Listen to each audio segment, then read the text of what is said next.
Mustafizur Rahman the magician from Bangladesh, যিনি কথায় নয় কাজ করতেই বেশি ভালোবাসেন। আয়ারল্যান্ডের বিপক্ষে অসাধারণ বোলিং করে আরও একবার গোটা দুনিয়ার সব সেরা সেরা বোলারদের পেছনে ফেলে শীর্ষ 3-এ উঠে পড়লেন, গড়লেন নতুন ইতিহাস।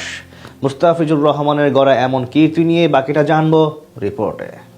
বাংলাদেশের ক্রিকেট ইতিহাসে সেরা পেস বোলার মুস্তাফিজুর রহমান, এই বিষয়ে সন্দেহ বা আপোষ করার জায়গা নেই কারো। 2015 সালে অভিষেকের পর থেকে সাদা বলের ক্রিকেটে অসাধারণ, অনবদ্য এবং অপ্রতিরোধ্য হয়ে উঠছেন তিনি। তবে ফিজ কি শুধু বাংলাদেশের সেরা পেসার নাকি গোটা বিশ্বের? এমন প্রশ্ন ঘুরপাক খায় সবার মাঝে। ওয়ানডেতে বিতর্ক থাকলেও টি-20 ফরম্যাটে বলা চলে তার ধারে কাছেও নেই কেউ। শুধু বলার জন্য বলা না, পরিসংখ্যানও তেমনটাই জানাচ্ছে আমাদের, যেমনটা আজ আরো একবার করলেন তিনি আইরিশদের বিপক্ষে। বিশ্ব ক্রিকেটে যেখানে আগ্রাসী স্পিড আর বাউন্সার দিয়ে বোলাররা দাপট দেখায়, সেখানে মুস্তাফিজের হাতিয়ার একেবারেই আলাদা। দুর্দান্ত বুদ্ধিমত্তার সঙ্গে কাটার, স্লোয়ার, ইয়র্কার আর নিখুঁত নিয়ন্ত্রণ। তার ডেলিভারিগুলো যেন ব্যাটসম্যানদের জন্য এক একটা ধাঁধার মতন। আর এমন হাতিয়ার দিয়ে জায়গা করে নিলেন ইতিহাসের সেরা 3-এ, যেখানে পেছনে ফেলেছেন ক্রিকেট বিশ্বের সব সেরা সেরা বোলারদের। 2025 সালে টি-20 সংস্করণে অসাধারণ ছিলেন মুস্তাফিজ। তিনি খেলেছেন এমন বেশিরভাগ ম্যাচেই জয় পেয়েছে বাংলাদেশ।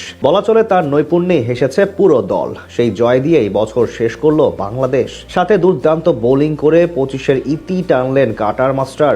আয়ারল্যান্ডের বিপক্ষে আজ নিজের করা প্রথম ওভারেই সাফল্য পান বাঁহাতি কাটার মাস্টার। তার বলে বোল্ড হয়ে ফেরত যান অভিজ্ঞ কার্টিস ক্যাম্পার। এরপর নিজের তৃতীয় স্পেলে এসে আরো 2 উইকেট তুলে নেন তিনি। সব মিলিয়ে আজ 3 ওভার বোলিং করে মাত্র 11 রান খরচ করে প্রতিপক্ষে গুরুত্বপূর্ণ 3টি উইকেট তুলে নেন দ্য ফিচ।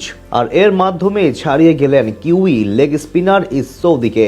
আজকের আগে 126 ম্যাচে মুস্তাফিজের উইকেট সংখ্যা ছিল 155টি। আজকের 3 উইকেট নিয়ে এখন আন্তর্জাতিক টি-20 ফরম্যাটে তার বলে ব্যাটারদের আউট হওয়ার ঘটনার সংখ্যা 158টি, যার সুবাদে এখন ইন্টারন্যাশনাল টি-20 ক্রিকেটে বিশ্বের 3য় সর্বাধিক উইকেটের মালিক মুস্তাফিজুর রহমান। তার চেয়ে একটি কম নিয়ে 4-এ নেমে গেছেন নিউজিল্যান্ডের সৌদি। তালিকার 5-এ আছেন টাইগার সাবেক অধিনায়ক সাকিব আল হাসান। বর্তমানে টি-20তে সর্বোচ্চ উইকেটের মালিক রশিদ খান। 108 ম্যাচে 182 উইকেট শিকার করেছেন তিনি। 2-এ থাকা টিম সাউদি নিয়েছেন 164 উইকেট, অর্থাৎ তার থেকে কেবল 6 উইকেট দূরে এখন মুস্তাফিজুর রহমান। যে দূরত্ব দূর করতে পারলে দ্বিতীয় সর্বাধিক উইকেটের মালিক বনে যাবেন মুস্তাফিজ, যেটা হয়তো খুব শীঘ্রই করে ফেলবেন দ্য ফিচ। মুস্তাফিজের যাত্রা শুরু হয়েছিল সাতক্ষীরার এক ছোট্ট গ্রাম থেকে। সেখান থেকে উঠে এসে এখন তিনি বিশ্ব মঞ্চে নিজের নাম স্বর্ণাক্ষরে লিখে যাচ্ছেন। তার সাফল্য কেবল ক্রিকেটীয় অর্জন নয়, এটি প্রমাণ করে সাধারণ মানুষ থেকেও অসাধারণ হওয়া সম্ভব।